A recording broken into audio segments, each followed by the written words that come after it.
First question is from Derek77 and he asks, why do you have that tattoo? The content presented here is all fake news. So the first question we have here is from Dhruv P12 and he asks thoughts on Dr. Sebi and alkaline lifestyle. So Dr. Sebi, most people know him that have spent some time on TikTok or on Instagram. Dr. Sebi was this wonder healer from the Honduran jungle. Also spent a lot of time in Las Vegas, in Los Angeles, curing all kind of celebrities, Michael Jackson, John Travolta. He had this Alkaline, later on it was developed with this electrical diet, very fruit focused, very herb focused, focused on specific and novel herbs like batana oil, like soursop, like oil of oregano, and he proclaimed to heal all kind of diseases. So there's two important things to understand here. The first thing is, Dr. Sebi in general, I believe he was a very good guy and he did a great job. And I'm certainly on his side and his favor. And I believe that he transformed the lives of many people and he could help many people. There's cures for any kind of disease. We just don't know about most of them. So do I believe that Dr. Sebi was doing a good job? Yes. Do I like all of his approaches? I like most of them. I spent a lot of time researching also Dr. Sebi's diet. I read all of his books, at least the books that are from him. There's many people selling books and his name. And honestly, that's already the point where it starts being sketchy. Like there's people claiming to be Dr. Sebi or claiming to come from Dr. Sebi's knowledge or Dr. Sebi's pupil that are selling books, that are selling courses, that are selling diet plans, that are selling supplements, and they're making money just with his name and with his picture. And especially with the craze on TikTok and on Instagram with Reels and people using his picture all the time, they're just using his face, using his image for evil. They're using it to push their own TikTok dropshipping supplement scams. Like they're scamming people with Shilajit, they're scamming people with Batania oil, they're scamming people with CMOS. They're scamming people with these products. Honestly, like they're mostly impure. They're imported from some countries with no standards. They have no idea about the dosage. They don't care about it. Sometimes they don't even ship it to you. Like they just tell you, yes, I'm going to sell you CMOS. I'm going to ship worldwide. 90% of people never receive this. So this is the part that I really, really dislike. All these people using his name and using his image for their own advantage. To be completely transparent, I also sometimes use his images, but then I always clearly say that this is what Dr. Sebi was doing. And I'm not judging anything. I'm not selling anything from him. I'm not Dr. Sebi. I enjoyed what he was teaching, and I think there was a lot of truth, and he was a very breakthrough person that was needed in history. But the other side, I'm really not a big fan of it. I hope that answers your question, Dhruv. Next up, we have It's Nathaniel 17. Would you say there is optimism for the future or no? If so, why not? Yes. No matter if the future is good or bad, there's no positive in being negative. If you are not optimistic for the future, then you already gave up and you will not live your best life. You only have the choice every day to make, if you want to do this, make this a good day or if you want to make this a bad day. And if you're always choosing the optimistic choice, your life is going to be better no matter what. Do I personally think that the future will be tough? Yes, the future is tough. There's a lot of people that do not have our health in their interest, that do not have our prosperity, our freedom, our spiritual freedom in their best interest. There's a lot of people like that, don't get me wrong, but for me, that's motivating me even. Like that makes me even more optimistic that we have this community, that we have already 700,000 people following this, that we have 700,000 people trying to fight and stand up against that. So this makes me optimistic. Communities like this make me extremely optimistic, and that's the mission why I started this, to wake more people up, to get on this train. That's the reason why we are here. So for me, there's no question. I'm not debating whether I should be optimistic or pessimistic. It's only optimism, and I'm ready to fight. And that's the goal for me here. Okay, some easier topics. Aryan Patida _ asks, what to do if gums are swollen? So first of all, let me tell you, gums, they're extremely important for your health. A lot of your health starts with your oral health. Like there's bacteria and that they can cause inflammation, and this will be systemic. So you need to take care of your mouth. You need to brush your teeth, possibly with hydroxyl apatite toothpaste. And if your gums are already swollen, there's two great remedies I have. Again, all of these remedies I'm talking about here, they're not medical information. I'm not a licensed doctor. So please take this with a grain of salt. It's just my personal experience, what I had good experience with. The first remedy I would use is rinsing your mouth with salt water. So you add 2 tablespoons of sea salt. That can be Celtic salt, Himalayan salt. That's another topic, but just some sea salt. Add it to a glass of warm water. Put it in your mouth and really swirl it around. You can even gargle it to clear up your throat and spit it out. And what the salt water does is it really effectively reduces bad bacteria. Actually, salt kills all kind of bacteria. It kind of dehydrates them and then their cells explode. That's the cool explanation. So salt water gargling 3-4 times a day, you can do that. And then in the morning and in the evening, I would do coconut oil pulling if my gums were swollen. Coconut oil pulling, you just take a big heap of coconut oil, possibly organic, put it in your mouth.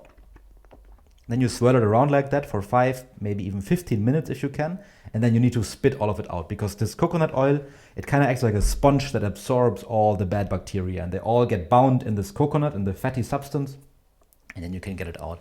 And those 2 remedies are actually extremely effective at reducing gum disease, swollen gums, inflamed gums. I can only recommend you doing this even when they're healthy, so you never get gum disease, because once the gums are completely gone, then they're gone. There's no magic way to regrow gums. There's some remedies to help there, but if the gum is gone, then it's gone. Stephen Retz asks, what's the best way to fight mild but lifelong acne since teen years into adulthood? So acne is a problem that many people have. I also used to suffer from acne. Like I was a pizza face when I was 15. It was pretty horrible. I always thought I would end up with scars. I didn't know anything about that. And the reason why I got it back then, honestly, was probably also hormones. Like for most people, hormones are a big part. So that's the first thing I would always be fixing on. If you're in your puberty, then just accept it. Like your puberty is full of hormone changes.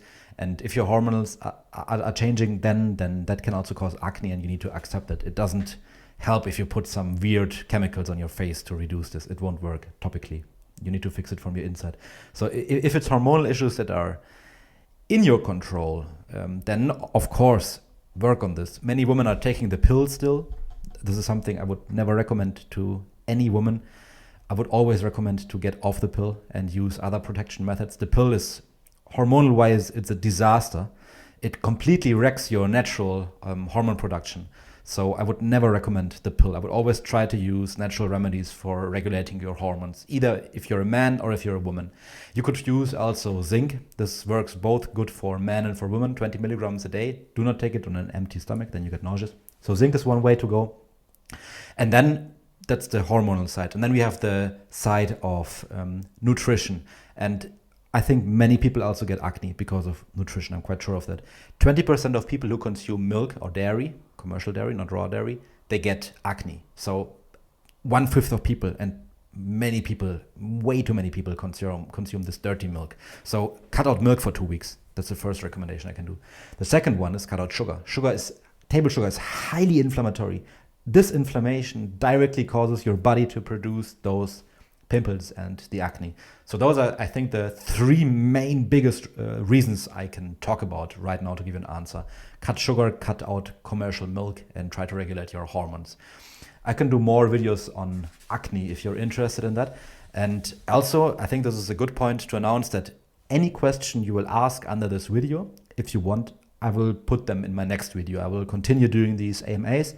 I will post the questionnaires on my Instagram and also on my YouTube. And if you want any question, I will talk about them. So feel free. Next up. We have, I always need to be careful with my bird because the screen stuff is always sticking and I can't see because you guys are over there. Ginzomatica asks, how would you lose weight if you were morbidly obese and new to proper healthcare? First of all, you made the first step. You're interested in losing weight. This is already great. This is the first part of going there. It's a process of accepting there's a problem and you need to change it. You pretty much, what some people would recommend you is any kind of weird diet that you can stick to. This I would not recommend you because you're very likely going back the path. There's a reason why you were addicted to eating. For me, food, clearly if you're obese, food is an addiction for you. You use food to gain dopamine, to make your neurotransmitters work, to make you happy, to compensate something. There's a psychological reason behind the food addiction. Food marketing plays a role, but your body also, it works different. So you need to kind of rewire your brain to not use food as a coping mechanism. So instead of giving you a specific health advice or anything, I would tell you to try to look at your brain, try to understand why are you eating, when are you eating, and try to get rid of those feelings. Try to use another way of getting good feelings. One way I can highly recommend is creating something, talking to people, record videos of yourself, start being active on social media.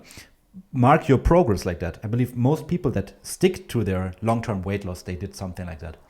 From a diet-wise, I can just tell you what everybody else tells you, and that will be to reduce your carbs, stop eating sugar, stop buying sugar. The first 3 days you will feel awful. Quitting sugar is like quitting any other drug. It's a dopamine withdrawal you're going through, so quit that sugar.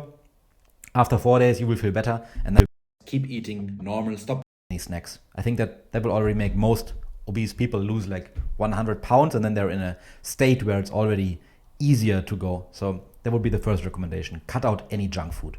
Keep eating anything else. Eat as much as you need for your hunger. Cut out the junk food. Quitting that addiction will help you a lot. First question is from Derek77, and he asks, why do you have that tattoo? Most people believe that this is a sign that I'm an Illuminati Freemason 33rd degree member. And even though, yes, the Freemasons and the Illuminati, they're also using this eye, and it's the same eye that you can see in the pyramid on the dollar, for example, doesn't mean that everybody that has the eye is a part of the Illuminati or the Freemason. Most people are, but not everybody. I think that clears that up. Bargain Journal asks, what pots pans should we be using? Please, no matter what you cook in, do not use non-stick pans. That's the only thing you 100% need to avoid. These non-stick pans, you will always get aluminium and other PFAS and other chemicals in your food whenever you cook. Try to use any other alternative. There's ceramic pans, there is stainless steel pans, many alternatives that are all great. Just do not use the non-stick pans. That's the biggest suggestion I can do you, and the easy hack. Is religion a weak mindset? No.